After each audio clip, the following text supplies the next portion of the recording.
Rheumatoid arthritis ये है कि ये एक बीमारी है जॉइंट्स की, ठीक है। जॉइंट्स की बीमारी है, जॉइंट्स में क्रोनिक कंसिस्टेंट इन्फ्लेमेशन करा देती है। अब ये इन्फ्लेमेशन होता क्यों है? ये नॉर्मल जॉइंट का स्ट्रक्चर है, ये बोन है, बोन के बाद जस्ट एक कार्टिलेज होता है, ये साइनोवियल फ्लूइड है, इसके बाद ये कैप्सूल है, कैप्सूल के बाद आगे ये लिगामेंट्स, टेंडन और मसल्स आते हैं। अब ये होता क्या है कि इनकी जो प्रोटीन है, इनकी प्रोटीन जो है एक तरीके से एंटीजन का काम करती है, मतलब एक फॉरेन बॉडी का काम करती है। जैसे अपने बॉडी में कोई भी फॉरेन बॉडी आएगी तो अपनी बॉडी क्या करेगी, उसके अगेंस्ट इम्यून रिस्पॉन्स पैदा कर देगी। अब ये होता है कि अपने बॉडी के जो अंदर के टिश्यू हैं, इनमें से कोई भी एंटीजन है जो कि एक फॉरेन बॉडी की तरह काम करने लगता है, फॉरेन बॉडी की तरह काम करने लगता है, तो क्या करती है अपनी बॉडी यहाँ पे आके जो एंटीबॉडीज हैं, एंटीबॉडीज आके इसको डिस्ट्रॉय करने लगेंगी, यहाँ पे इन्फ्लेमेशन पैदा कर देंगी, सीआरपी बढ़ जाएगा, एक्यूट फेज रिएक्टेंट बढ़ जाएंगे और पूरे यहाँ पे इन्फ्लेमेशन पैदा कर देंगी, यहाँ पे स्वेलिंग कर देगी। स्वेलिंग करने के बाद क्या कर देते हैं, ये धीरे धीरे ये कार्टिलेज है, कार्टिलेज को डिस्ट्रॉय करने लगेंगे, कार्टिलेज को डिस्ट्रॉय करेंगे। कार्टिलेज को डिस्ट्रॉय करने के बाद यहाँ का जो कैप्सूल है, कैप्सूल को डिस्ट्रॉय करेंगे। कैप्सूल को डिस्ट्रॉय करने के बाद फिर ये धीरे धीरे बोन तक पहुंच जाएंगे, फिर बोन को भी इरोज कर देंगे। इरोज कर देंगे तो क्या होगा, ये धीरे धीरे बोन आगे खिसकते चिपकती जाएगी, चिपकती जाएगी। इसके बाद क्या होगा, बोन को मिला के बोन में डिफॉर्मिटी आ जाएगी, टेढ़ी हो जाएगी बोन। तो ये नॉर्मल प्रोसेस होती है इसकी लगातार, क्योंकि लगातार इन्फ्लेमेशन होते जा रहा है। धीरे धीरे शुरुआत में क्या होगा, सिर्फ स्वेलिंग आएगी, स्वेलिंग आने के बाद धीरे धीरे कैप्सूल डैमेज हो जाता है, कैप्सूल डैमेज होता जाएगा। अगर इसको ट्रीट नहीं किया, कैप्सूल डैमेज होते होते आगे जाके बोन तक पहुंच जाएगा। उसको भी ठीक नहीं किया, बोन में डैमेज होते होते धीरे धीरे दोनों बोनें जुड़ जाएंगी और टेढ़ी मेढ़ी पड़ जाएंगी। तो ये एक नॉर्मल प्रोसेस होती है रोमेटॉइड आर्थराइटिस में। क्यों होती है किसी को नहीं पता है, किस कारण से ये मतलब एक तरीके से ऑटो इम्यून डिसीज है, मतलब कि अपने बॉडी की इम्यूनिटी अपने आप को डैमेज कर रही है, अपने बॉडी की जो जॉइंट्स में जो एंटीजेंस प्रेजेंट है वो अपने तरीके से एक फॉरेन बॉडी समझ के उनको डिस्ट्रॉय करने लगती है। यूजली ये 3 to 6 डिकेड्स में होती है। फीमेल टू मेल रेशो 3:1 है, इसलिए फीमेल्स में ही ज्यादा मिलती है ये।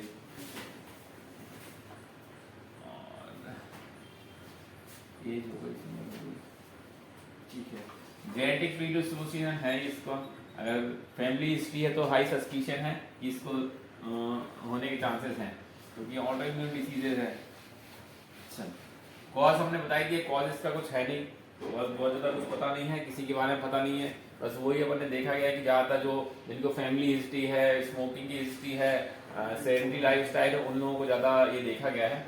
बाकी एग्जैक्ट कॉज तो पता ही नहीं है। क्लिनिकल फीचर्स क्या होते हैं?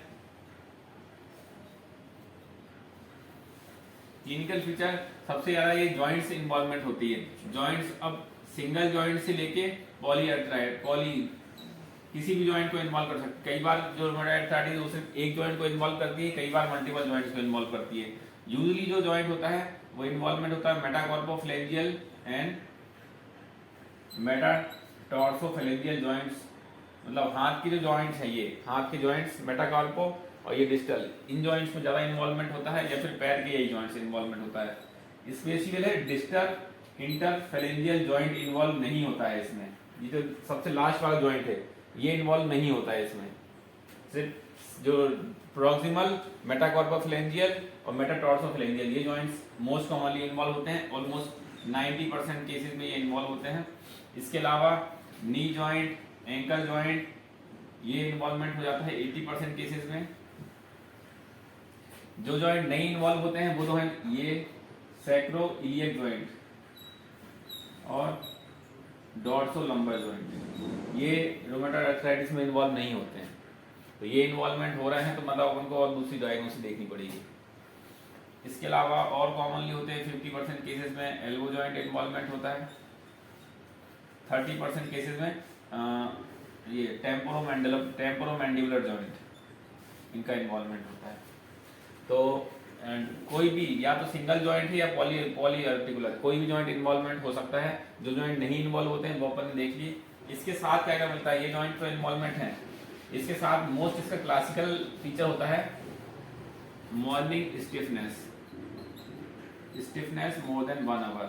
इसमें ये है कि जैसे ही पेशेंट सुबह सो के उठता है उसको सबसे पहले स्टिफनेस होती है, हाथ पे अकड़ जाते हैं, जोड़ों में दर्द होने लगता है। ये दर्द 1 घंटे तक बना रहता है और जैसे ही वो काम करना चालू करता है दर्द धीरे धीरे कम हो जाता है। तो ये क्लासिकल साइन है। पेशेंट से आप पूछोगे कि पेशेंट को पेन, ये मॉर्निंग स्टिफनेस है सबसे ज़्यादा कब होती है, सबसे ज़्यादा पेन उसको बोलेगा मॉर्निंग में होता है, काम वाम करना चालू कर दो तो उसके बाद पेन रिलीव हो जाता है। ये क्लासिकल साइन था रूमेटॉइड आर्थराइटिस का। मॉर्निंग स्टिफनेस हो गया, लॉन्ग जॉइंट इन्वॉल्वमेंट हो गया। इसके बाद क्या होता है, इसके बाद कुछ पेशेंट क्या है सीधे डिफॉर्मिटी लेके आते हैं, कुछ पेशेंट सीधे ये लेके आते हैं हाथ पैर टेढ़े हो गए हैं, जो लेट प्रेजेंट करते हैं।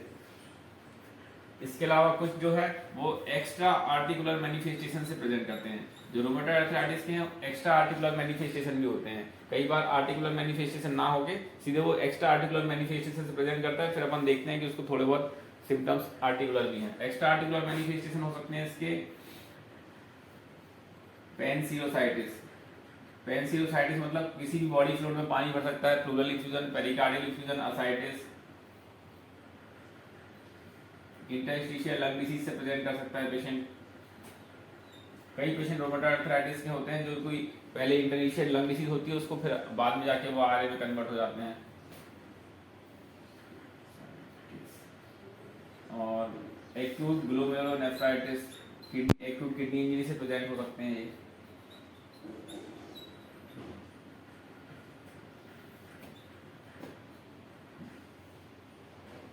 हेपेटाइटिस, ये एक्स्ट्रा आर्टिकुलर मैनिफेस्टेशन है। वेस्कुलाइटिस होती है। वेस्कुलाइटिस मतलब कोई भी बॉडी है, कहीं पे भी बॉडी में इस्कीमिया हो सकता है। एक्यूट सीवीए भी प्रेजेंट हो सकता है, एक्यूट सीवीए, एक्यूट एमआई, इन सब से ये वेस्कुलाइटिस प्रेजेंट कर सकती है। ये इसके एक्स्ट्रा आर्टिकुलर मैनिफेस्टेशन है कि बहुत थोड़े बहुत प्रेजेंट सब में होते हैं, लेकिन पेशेंट अगर इन्हीं से प्रेजेंट करता है तो फिर अपन की डायग्नोसिस बनाने में थोड़ा कंफ्यूजन होता है, क्योंकि कई बार पेशेंट इंटरस्टिशियल लंग डिसीज से प्रेजेंट कर रहा है, उसकी फिर बाद में अपन ने देखा कि डायग्नोसिस उसको जॉइंट में भी स्वेलिंग है तो वो डिफॉर्मिटी हो गई, मेन डायग्नोसिस रूमेटॉइड आर्थराइटिस बन जाती है।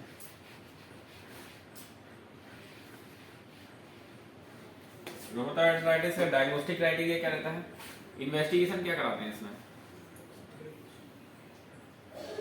इन्वेस्टिगेशन सबसे पहला अपन जॉइंट्स में इन्फ्लेमेशन हो रहा है कि नहीं उसके लिए एक्यूट फेज रिएक्टेंट कराएंगे, ईएसआर और सीआरपी। दूसरा आरए फैक्टर, ये आरए फैक्टर जो है ये 90% रूमेटॉइड आर्थराइटिस में पॉजिटिव आता है। इसकी सेंसिटिविटी बहुत ज्यादा है लेकिन स्पेसिफिसिटी कम है। स्पेसिफिसिटी कम ये इसलिए है क्योंकि ये दूसरी डिसीजेज है उसमें भी पॉजिटिव आ जाता है। दूसरी डिसीज मतलब कोई भी क्रोनिक इन्फ्लेमेटरी डिसीज है लाइक ट्यूबरक्लोसिस और एसएलई और जो भी ऑटो इम्यून डिसीज है, अदर जो ऑटो इम्यून डिसीज है उन सब में ये पॉजिटिव हो जाएगा। तो इसकी सेंसिटिविटी तो अच्छी है, मतलब कि वो रूमेटॉइड आर्थराइटिस जिसको है उसमें तो पॉजिटिव आएगा ही, उसमें भी लेकिन ये कई बार 1.5 से 2 साल लगते हैं इसको पॉजिटिव आने में। शुरुआत में मतलब पेशेंट को जैसे ही आया पेशेंट के पास पेशेंट अपने पास 5-6 महीने में ही आ जाएगा या 3-4 महीने में जॉइंट स्वेलिंग लेके आ जाएगा। उस टाइम पे आरए फैक्टर पॉजिटिव नहीं आता है। जब अपन उसको अगर नहीं आता है तो 4 से 6 हफ्ते बाद रिपीट कराना पड़ता है, अगर क्लासिकल सिम्टम्स मिल रहे हैं तो तब वो कई बार पॉजिटिव हो जाता है। इसके बाद तीसरा टेस्ट क्या कराएंगे, एंटी सीसीपी,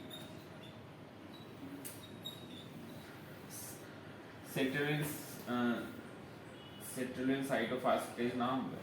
एंटी-सीसीपी ये है हाईली स्पेसिफिक है। ये अगर पॉजिटिव है मतलब ये कंफर्म है कि इसको रूमेटॉइड आर्थराइटिस ही है।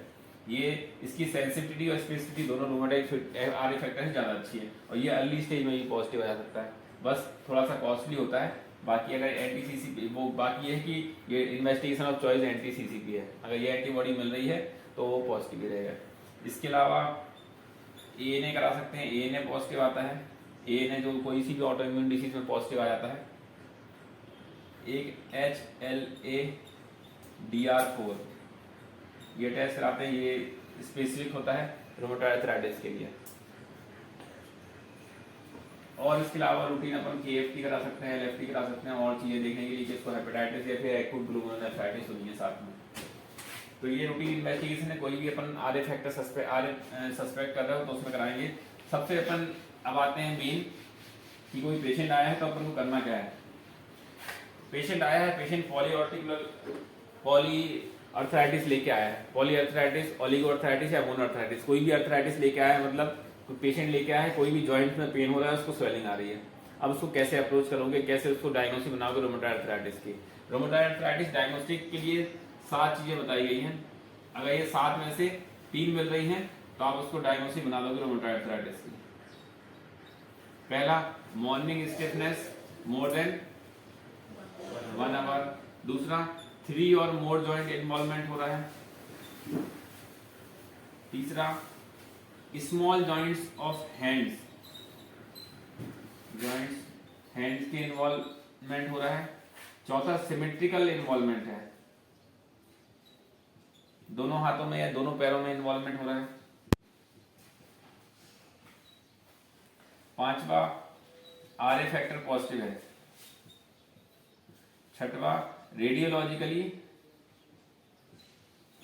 जॉइंट में डिस्ट्रक्शन दिख रहा है। रेडियोलॉजी में आपने देख लिया, हाथ का एक्सरे कराया, हाथ के एक्सरे में देखा आपने जॉइंट में डिस्ट्रक्शन दिख रहा है उसमें, तो ये कंफर्म हो गया। चलो, इसमें से 4 है, 4 अगर पॉजिटिव आ रहा है और मोर देन 4 to 6 वीक का ड्यूरेशन आ रहा है। More than 4 to 6 week important है। अगर मोर देन 4 to 6 वीक का इन्वॉल्वमेंट आ रहा है तो इसको अपन बोल देंगे कि इसको आरए पॉजिटिव है। अब इसकी डिफरेंशियल डायग्नोसिस क्या रहेगी, डिफरेंशियल डायग्नोसिस क्या क्या हो सकती है, आप कंफ्यूज काहे में होंगे। सबसे पहले बताएं, पहला, पेशेंट प्रेजेंट होता है पोस्ट इन्फेक्टिव अर्थराइटिस। ज्यादातर पेशेंट देखें अपने फीवर हुआ, फीवर होने के बाद उनको अपन ने कुछ भी मेडिसिन दी, फीवर ठीक हो गया, लेकिन उसके बाद फीवर ठीक होने के 7 से 10 दिन बाद पेशेंट को जॉइंट्स पेन होने लगता है, जॉइंट स्वेलिंग होने लगती है, खासकर चिकनगुनिया, डेंगू फीवर, ये सब में ऐसे ही होता है कि जॉइंट्स में पेन होने लगता है, जॉइंट्स में स्वेलिंग आती है, इन्फ्लेमेशन आता है। इसको कैसे डिफरेंशिएट करोगे आरए से। पहला, आरए फैक्टर जो है, आरए की हिस्ट्री जो है थोड़ी सी लॉन्ग होगी, 4 to 6 वीक का इन्वॉल्वमेंट होना चाहिए इसमें। दूसरा, आरए में जो है, आरए में joints mainly small joints of hand involvement होता ही है। Small joints of hand involvement होंगे, उसमें क्या होगा, इसमें यूजुअली लार्ज जॉइंट इन्वॉल्वमेंट होता है, घुटनों में और अदर में, एल्बो में, इन जगहों पे दर्द होता है। तीसरा, जॉइंट डिस्ट्रक्शन नहीं मिलेगा। एक्यूट फेज रिएक्टेंट दोनों में बढ़े रहेंगे, इसमें भी बढ़े रहेंगे और उसमें भी बढ़े रहेंगे। रूमेटॉइड अर्थराइटिस में थोड़े से ज्यादा बढ़े रहेंगे क्योंकि इसमें जॉइंट में डैमेज भी हो रहा है, इसमें भी लेकिन बढ़े रहेंगे, लेकिन एक्यूट फेज रिएक्टेंट से अपन डायग्नोसिस नहीं क्लियर कर सकते। जॉइंट डिस्ट्रक्शन दिख जाएगा, एक्सरे में जॉइंट डिस्ट्रक्शन हो रहा है कि नहीं वो आरए में दिख जाएगा। और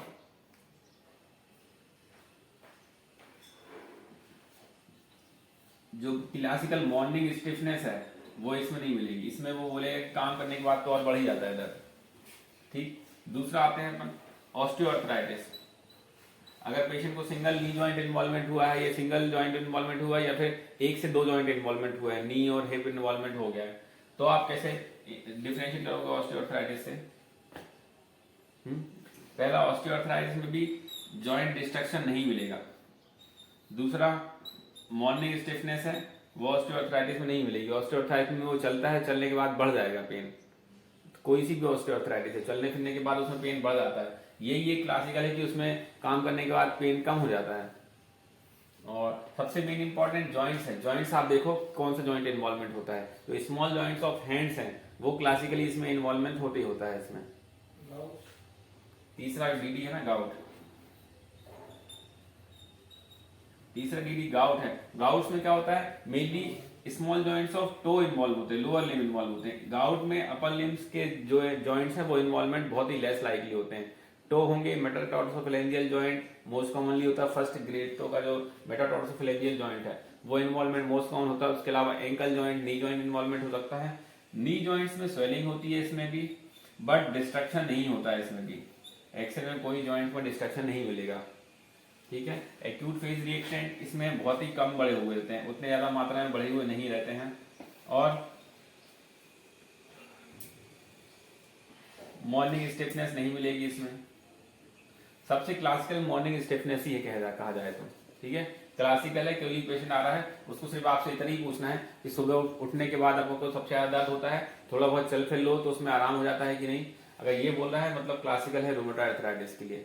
सबसे मोस्ट कॉमन मॉर्निंग स्टिफनेस। दूसरा important, small joints of hand है, खासकर मेटाटार्सोफैलेंजियल जॉइंट और metatarsophalangeal joint. Small joints of hand और फीट दोनों ये इन्वॉल्वमेंट हो रहा है। तीसरा जॉइंट डिस्ट्रक्शन जो कि एक्सरे में देखेगा। चौथा इसका आरए फैक्टर पॉजिटिव। ये चार चीजें हैं, ये चार चीजें ऑलमोस्ट अपन देख लेते हैं और कराते भी हैं सबका, जो भी जॉइंट पेन के लिए लेके आता है। ये चार मिल रहे हैं तो उसकी क्लासिकल डायग्नोसिस हो गई। बस ये क्राइटेरिया देखना है कि 4 to 8 वीक्स इन्वॉल्वमेंट हो। कई बार एक्यूट जो है, और क्या हो सकते हैं,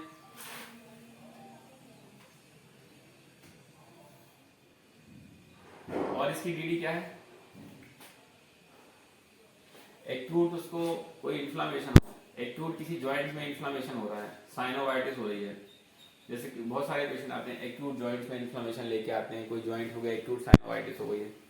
एक्यूट साइनोवाइटिस में तो पेशेंट एक्यूट फ्लेयर अप आएगा, हिस्ट्री बहुत शॉर्ट मिलेगी इसमें। एक्यूट साइनोवाइटिस हो सकता है आगे जाके वो रूमेटॉइड आर्थराइटिस में कन्वर्ट हो जाए। एट प्रेजेंट तो आपको एक्यूट साइनोवाइटिस का ट्रीटमेंट देना है। इसका ट्रीटमेंट एक्यूट साइनोवाइटिस और आरए का फ्लेयर अप, दोनों की जो डायग्नोसिस, दोनों का ट्रीटमेंट है वो तो एक जैसे ही रहेगा शुरुआत में। आगे अपन देखेंगे कि आगे के टाइम में उसको अगर वो कन्वर्ट हो रहा है आरए में तो उसके हिसाब से अपन इन्वेस्टिगेट कराएंगे।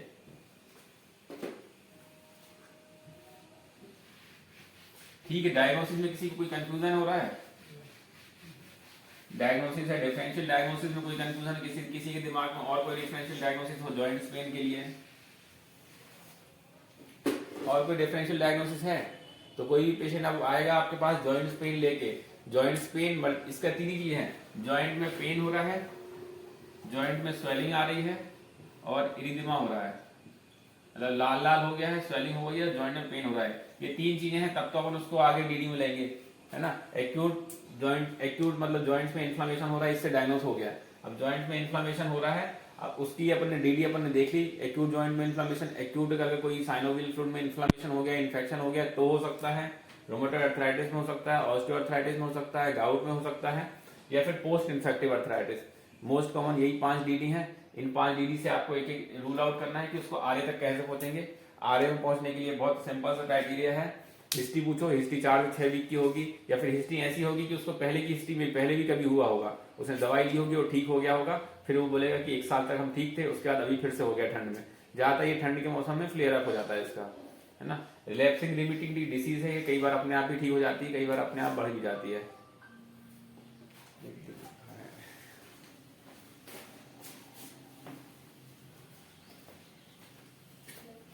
इसका सबसे मोस्ट इंपॉर्टेंट डायग्नोसिस बनाना ही है। डायग्नोसिस एक बार बन गई तो ट्रीटमेंट में बहुत ज्यादा कुछ नहीं रखा है, डायग्नोसिस क्लियर होनी चाहिए।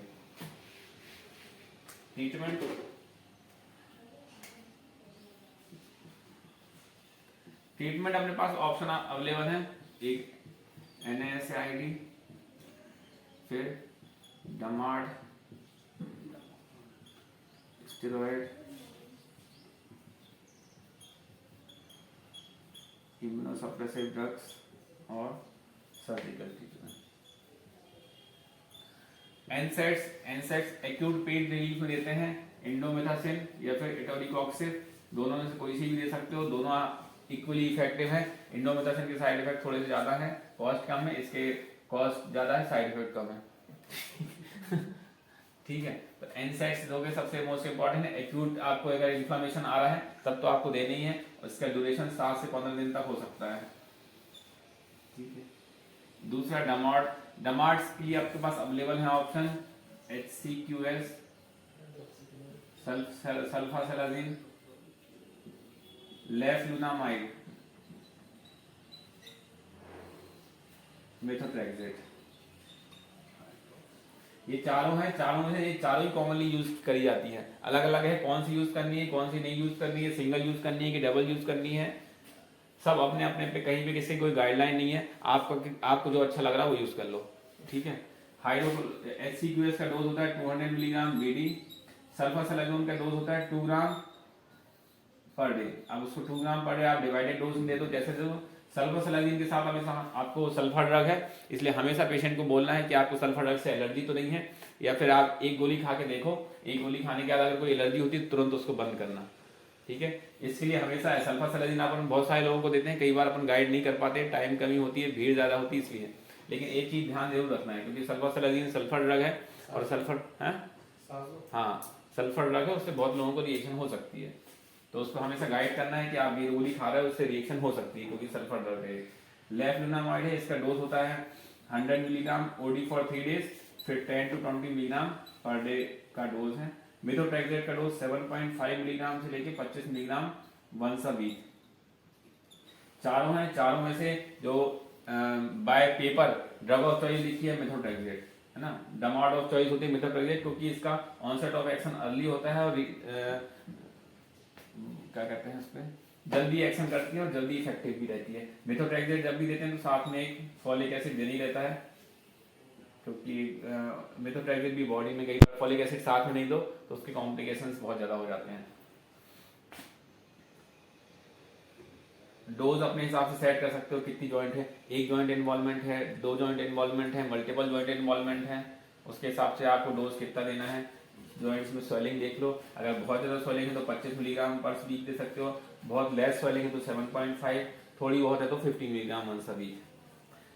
सल्फासलाजिन का डोज भी अपन अगर थोड़ी बहुत स्वेलिंग है तो 500 मिलीग्राम 2 बीडी भी दे सकते हो, टीडीएस भी दे सकते हो, क्यूआईडी भी दे सकते हो। ऐसे ही एचसीक्यूएस का भी है, 200 मिलीग्राम बीडी और टीडीएस तक दे सकते हैं। सिंगल भी दे सकते हैं और मल्टीपल भी दे सकते हैं, अगर एक से नहीं हो रहा तो आप डबल भी दे सकते हो। इनका सबसे मेन इंपॉर्टेंट ड्रॉबैक ये है कि इनका जो ऑनसेट ऑफ एक्शन होता है एटलीस्ट 15 दिन तो लगते ही है इसको ऑनसेट ऑफ एक्शन के लिए। मतलब जब आप चालू करोगे उसके 15 दिन बाद वो काम करना चालू करेगी। तो इसको 15 दिन तक जब पेशेंट एक्यूट फेज रिएक्टर में है तब तक आपको एनसैक्स और स्टेरॉइड देना ही रहता है। आपने देखा होगा कहीं भी जॉइंट पेन का पेशेंट आता है तो हम सबसे पहले उसको एनसैड और स्टेरॉइड देते हैं शुरू में, फिर जब वो सेकंड टाइम आता है सेकंड टाइम में अपन स्टेरॉइड बंद कर सकते हैं, एनसैड बंद कर देते हैं, सिर्फ डमार्ड चलने देते हैं, है ना। कभी आपने पेपर देखना किसी आरए फैक्टर के, उनको सबसे पहली डोज आते हैं स्टेरॉइड इसलिए देते हैं कि स्टेरॉइड और एनसैड से काम इनिशियल रिलीफ के लिए है। इनिशियल जो जॉइंट्स में डिस्ट्रक्शन हो रहा है वो ठीक करना है और पेशेंट को सिम्टोमेटिक रिलीफ देना है। उसके बाद जो डमार्ड है disease modifying anti rheumatic drugs, ये जो रूमेटॉइड अर्थराइटिस है ना उसका कोर्स बदल देते हैं, मतलब जो जॉइंट की डिफॉर्मिटी होने वाली है उसको आप रोकते हैं ये। तो इनका काम आगे 15 दिन के बाद चालू होगा। स्टेरॉइड के लिए बहुत सारे ऑप्शन हैं, वो तो पता ही है आपको, प्रेडनिसोलोन, मिथाइल प्रेडनिसोलोन, डेक्सामेथासोन कुछ भी दे सकते हो। लेकिन स्टेरॉइड हमेशा देना है किसके लिए, शॉर्ट कोर्स के लिए देना है, ऑलमोस्ट 1 मंथ तक दे सकते हो। 1 मंथ के बाद धीरे धीरे उसको टैपरिंग करना है जितना टैपर हो सके। कई बार पेशेंट स्टेरॉइड डिपेंडेंट हो जाता है, टैपर नहीं कर पाते अपन, तो कोशिश करते हैं अपन जितना कम से कम स्टेरॉइड पे रख सकें उसको, ठीक है। जैसे ही स्टेरॉइड आप बंद करो वैसे ही उसको फिर से रिलैप्स हो जाता है, कई पेशेंट आते हैं ऐसे। तो कोशिश करते हैं अपन कम से कम डोज स्टेरॉइड रखें जिससे उसके साइड इफेक्ट कम से कम हो। है रूट तो डिपेंड करता है पेशेंट के सिम्टम्स पे। अगर पेशेंट को बहुत ज्यादा पेन हो रहा है तो 1-2 दिन के लिए आप इंजेक्टेबल दे दो, नहीं तो ओरली दो ना। इंट्रा आर्टिकुलर स्टेरॉइड बहुत लेस लाइकली होता है, इतना आजकल नहीं यूज करते। कभी कभी इंट्रा आर्टिकुलर दे दो कि बहुत ही ज्यादा जॉइंट स्वेलिंग है एक पर्टिकुलर जॉइंट में, इसमें तो मल्टीपल जॉइंट इन्वॉल्वमेंट है, कितने जॉइंट में लगाओगे इंजेक्शन, और इतना कुछ होता नहीं है, इतने ज्यादा देख नहीं है पेशेंट की इंट्रा आर्टिकुलर देना पड़े इतना पेन हो रहा है उसको। फिर आते हैं अपन स्टेरॉइड के बाद इम्यूनोसप्रेसिव थेरेपी। इम्यूनोसप्रेसिव थेरेपी तब देंगे जब स्टेरॉइड की या तो कॉम्प्लिकेशन होने लगे, स्टेरॉइड दे नहीं सकते हैं, या फिर और सिर्फ डमार्ड से पेशेंट को रिलीफ मिल नहीं रहा है, ठीक है, डमार्ड से रिलीफ मिल नहीं रहा है, इसके कॉम्प्लिकेशन हो सकते तो ये दे नहीं सकते हैं। फिर इम्यूनोसप्रेसिव देंगे। इम्यूनोसप्रेसिव अपने पास 3 ड्रग्स अवेलेबल हैं, साइक्लोस्पोरिन, साइक्लोफॉस्फामाइड और एजाथायोप्रिन, ठीक है। इसमें से कोई सी भी ड्रग दे सकते हैं। ज्यादातर लोग एजाथायोप्रिन देते हैं 100 मिलीग्राम ओडी, क्योंकि ये ज्यादातर कॉमनली यूज करते हैं, इसका साइड इफेक्ट पता है। साइक्लोस्पोरिन भी कॉमनली यूज करते हैं तो साइक्लोस्पोरिन भी दे सकते हैं। साइड इफेक्ट इनका पता ही है, बोन मैरो सप्रेशन कर सकते हैं साथ में, ठीक। इम्यूनोसप्रेसिव लेकिन तभी दी जाएगी कब, जब या तो डमार्ड से काम चल नहीं रहा है और स्टेरॉइड अपन दे नहीं सकते हैं, या फिर स्टेरॉइड के साइड इफेक्ट आ रहा है। इन सब देने के बाद कई बार क्या हो जाता है, पेशेंट बहुत लेट प्रेजेंट करता है, पेशेंट को जॉइंट डिफॉर्मिटी होती है, और जॉइंट डिफॉर्मिटी ऐसे जॉइंट में हो जाएगी जिससे वो अपना नॉर्मल काम नहीं कर पाता। जैसे वो हाथ से लिखता है, इसी हाथ में जॉइंट डिफॉर्मिटी आ गई, वो लिख ही नहीं पा रहा है, उस केसेस में उसको सर्जिकल उसको रिप्लेसमेंट की जरूरत पड़ेगी, है ना। और घुटनों में डिफॉर्मिटी आ गई है, चल नहीं पा रहा है ढंग से, टेम्पोरोमैंडिबुलर जॉइंट में डिफॉर्मिटी आ गई, ढंग से खाना नहीं खा पा रहा है, कई बार सर्वाइकल स्पाइन में डिफॉर्मिटी आ गई और उसको कंप्रेशन हो रहा है, इन केसेस में आपको सर्जिकल ट्रीटमेंट की जरूरत पड़ती है। बाकी बहुत लेस लाइकली है, क्योंकि ये होता क्या है 3 to 6 डिकेड में आता है, कॉम्प्लिकेशन 6 डिकेड के बाद चालू हो जाते हैं उसको, मतलब 70-80 साल में उसको पेशेंट को डिफॉर्मिटी आती है, तो फिर उसमें ना भी देगा ट्रीटमेंट तो कोई जरूरत नहीं है। तो सर्जिकल ट्रीटमेंट तो लोग नहीं कराते हैं, इतना ही ऊपर का ट्रीटमेंट देते हैं अपना। सर इसमें जैसे मेडिसिन चल रही तो प्रोग्नोसिस कैसे इसकी? इसकी प्रोग्नोसिस बहुत अच्छी है। डमार्ट का आप ट्रीटमेंट दोगे तो उसको ऑलमोस्ट 100% रिलीफ मिलते ही मिलता है। उसको रिलीफ तो आपको मिलेगा ही मिलेगा। आपकी डायग्नोसिस में कोई बहुत ज़्यादा डाउट नहीं है, डायग्नोसिस बनाना ही बहुत ईजी है, ट्रीटमेंट बहुत ईजी है। ट्रीटमेंट आपको इंडिविजुअलाइज रहता है, अपने अपने पे चॉइस पे रहता है। एनसाइड्स अपन शुरुआत में शॉर्ट टर्म सबको देते हैं, ठीक है, पेन रिलीफ के लिए। स्टेरॉइड अपन शुरुआत में शॉर्ट टर्म में सबको देते हैं एक्यूट फेज रिएक्टेंट को ठीक करने के लिए। अब आते हैं स्टेरॉइड कितना लंबा खींचना है, कितना लंबा खींचना है वो आप देख लो। स्टेरॉइड की कोई कॉम्प्लिकेशन तो नहीं हो रहे हैं, पेशेंट को शुगर तो नहीं बढ़ रही, अलग से कोई डायबिटिक पेशेंट तो नहीं है, ओबेसिटी तो नहीं है, और उसको स्टेरॉइड की कॉम्प्लिकेशन होने के चांसेस नहीं है, तो थोड़ा बहुत अपन लॉन्ग टर्म भी दे सकते हैं, 4 से 5 हफ्ते तक, 4 से 5 महीने तक दे सकते हैं। और अगर उसको एक्स्ट्रा आर्टिकुलर मैनिफेस्टेशन हो गए हैं, जैसे वेस्कुलाइटिस हो गई है, पेरिकार्डियल या प्लूरल इफ्यूजन हो गया है, तो फिर आपको स्टेरॉइड बहुत लंबे समय तक देना पड़ेगा उसको। तो जैसे ये ट्रीटमेंट अपन चला है इसका कोई ड्यूरेशन है? नहीं ना, कोई ट्रीटमेंट तो ये रिलैप्सिंग रेमेटिंग होता है। अपन को कोशिश करते हैं अपन लेस सबसे कम डोज पे करें उसको। पेशेंट को पहले हाई डोज पे रखेंगे डमार्ड में, हाई डोज पे देखेंगे पेशेंट को रिलीफ मिल रहा है तो उसको धीरे धीरे कम करते जाएंगे और कोशिश करेंगे कि उसको बंद ही हो जाए। कई बार वो बंद हो जाता है, 1-2 साल तक नहीं भी होता है, फिर से रिलैप्स हो जाता है।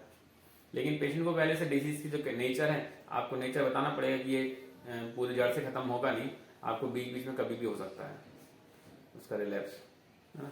फिजियोथेरेपी का कोई सिग्निफिकेंस है? फिजियोथेरेपी का कोई रोल नहीं है इसमें।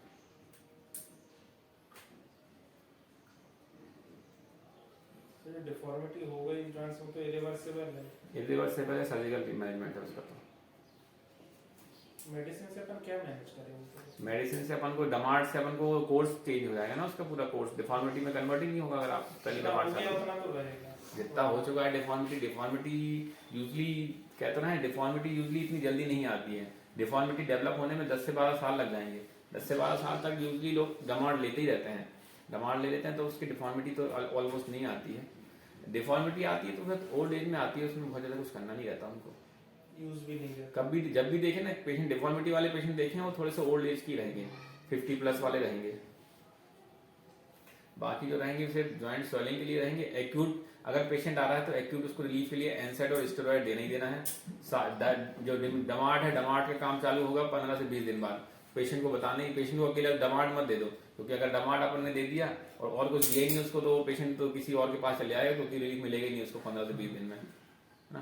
तो इनिशियली आपको स्टेरॉइड और एनसाइड देना ही पड़ेगा।